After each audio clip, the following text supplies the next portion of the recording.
Eto nga yung lagi kong nakikita na usong-uso sa Batangas. So today, gagawa tayo lang napakalambot na mamon de tabla. Lagyan na rin natin yan ng super smooth na yema filling, kaya huwag na nating patagalin yan. At simulan na natin. Unahin na nga natin yung ating yema filling. Dito, meron akong 150 ml ng condensed milk. Lagyan natin yan ng 2 pirasong egg yolks.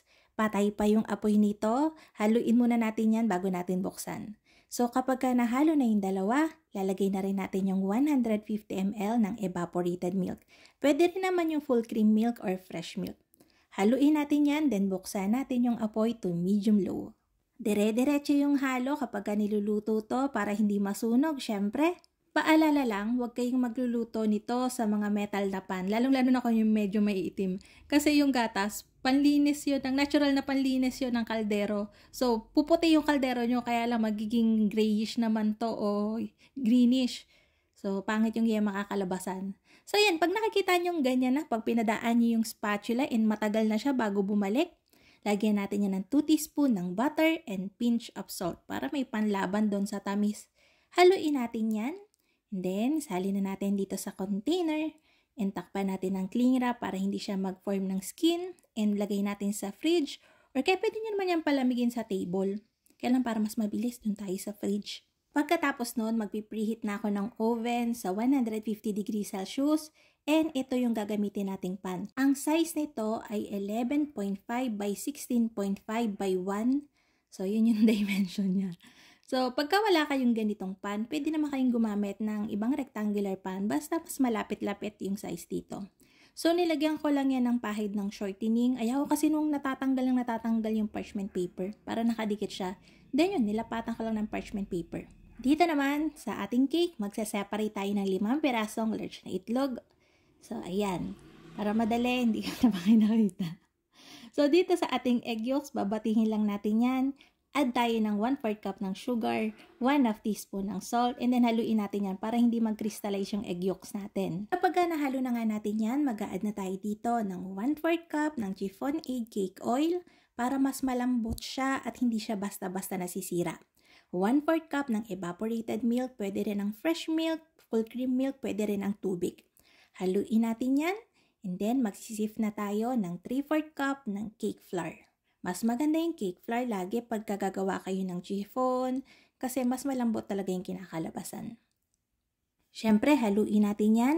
Malalaman nyo na okay na yung inyong egg yolk butter kapag tinaas nyo yung whisker nyo and dire-diretso na yung tulo ng butter. Kapag nagpuputol-putol pa yan, meaning kulang pa siya sa mix. So yun, naglagay din ako dyan ng 1/2 teaspoon ng vanilla emulco. Then, dito na tayo sa ating egg whites. I-mix natin yan hanggang medium stiff peaks. Kapag nagsimula na siyang magbubble sa medium speed, unti-unti na nating ilalagay yung 1/2 cup ng sugar natin. So, pagka nalagay na natin yan lahat, maglalagay din tayo dito ng 1/2 teaspoon ng baking powder. Dito na ako naglalagay ng baking powder ever since talaga. Lalo na pag maramihan kasi mas nagiging stable yung ating meringue. So, pang-substitute siya kung wala kayong cream of tartar. Sa mga nagtatanong, yung mixer na ginagamit ko, lagi may nagko-comment, Netmego mixer po to. Mura lang to, parang nasa 600 pesos ang isa. So, matibay din siya, na-test ko na talaga. Kapag okay na yung meringue natin, imimix na natin yan dito sa ating egg yolk butter.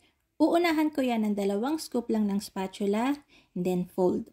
Kung sakali na magdadalawang pan kayo or magdadami kayo ng pans, syempre, dedoblehin nyo lang yung mga ingredients. Double lang lahat. Pero yung ating yema frosting, pwede nyo siyang hatiin. Kung gusto nyo na manipis lang or mas tipid lang, pwede nyo yung mixture natin ngayon ay hatiin nyo para sa 2 batch. Okay? So, yan. Fold lang natin pagka nahalo na natin yung rest ng ating meringue. After nating ma-fold yan, ay ilalagay na natin yan dito sa ating prepared na pan. Alam nyo, kaunti lang yung kinalabasan ng mixture ko ngayon compared sa dati kasi ang liliit na talaga ng itlog ngayon. Yung large ngayon, sobrang liliit na compared sa dati. Kaya yun, nilevel ko lang yan, tapos ng isang beses. Sinalang ko na yan sa preheated oven na may 150 degrees Celsius. Ibibake natin to for 18 to 22 minutes. Depende kung gaano ka-brown yung gusto nyo yung maging top. Kapag okay na, i-release natin yan sa pan kaagad pagkatas ahunin sa oven para mas mabilis siyang lumamig. Tanggalin din yung dikit ng parchment paper sa gilid para makalabas yung steam niya and hindi siya mangulubot. Nilabas ko na nga yung Yema frosting natin pagkalamig ng ating cake. Ganito na yung texture niyan. Hindi pa siya ganun ka-smooth kaya imimix natin yan ang hand mixer para talagang mas smooth siya and mas madali siyang ipahid. After natin niya mapadaanan ng mixer, makikita nyo na smooth na talaga yung texture niyan. Kulang pa to sa pagsiset kaya medyo malabnaw pa siya. Kung mas mapapatagal nyo pa sa fridge siya, mas maganda. Kasi talagang medyo mas malapot na siya compared dito. Ito kaluluto lang kasi. So ayan, hiniwa ko lang sa gitna, equally yung ating cake. Depende sa inyo kung ano yung gusto nyong nasa ibabaw. Kadalasan, ang ginagawa ko, nasa ilalim para talagang kung lalagyan natin siya ng butter sa ibabaw, maa-absorb talaga. Pero kanya-kanya yan, may nakikita ako na yung brown yung nasa ibabaw. So, yun lang. Share ko lang. Anyways, eto na. Nilagay ko na lahat ng filling natin kaya magtutuluyan ng very, very light. Kaya mas maganda kapag gumawa kayo ng frosting, one day ahead. Para kapag gagamitin nyo na siya, talagang nakaset na siya. Pero carry lang naman to. Medyo dulas-dulas lang siya pagka ini-slice natin. So, ayan. Papahiran natin ng melted butter yung ibabaw. Damihan nyo para mas masarap talaga. Then, sprinkle ng asukal. Konti lang. Masyadong tatamis kapag dinamihan nyo. So, yan. Then, pwede na natin siyang slice ng maliliit. Hinihiwa ko lang to ng 1.5 inch by 2. So, kayo na rin bahala doon kung gaano kalalaki yung ini-slice nyo. Wala nga akong box na kasya to lahat. So, itong 9 by 9 by 2 lang yung meron ako, pang egg pa ito. So, kadalasan ito lang talaga yung box na meron ako. Pero, carry na yan. Sobrang lambot nga, hindi siya ganong katamisan. Ang malalasahan mong tamis dyan ay yung inisprinkle lang natin na asukal sa ibabaw. Pero yung Yema and cake, saktong-sakto lang. Kaya ayun ang mga kalutong tinapay. Sana'y nagustuhan niyo yung ating video for today. Magkita-kita tayong muli.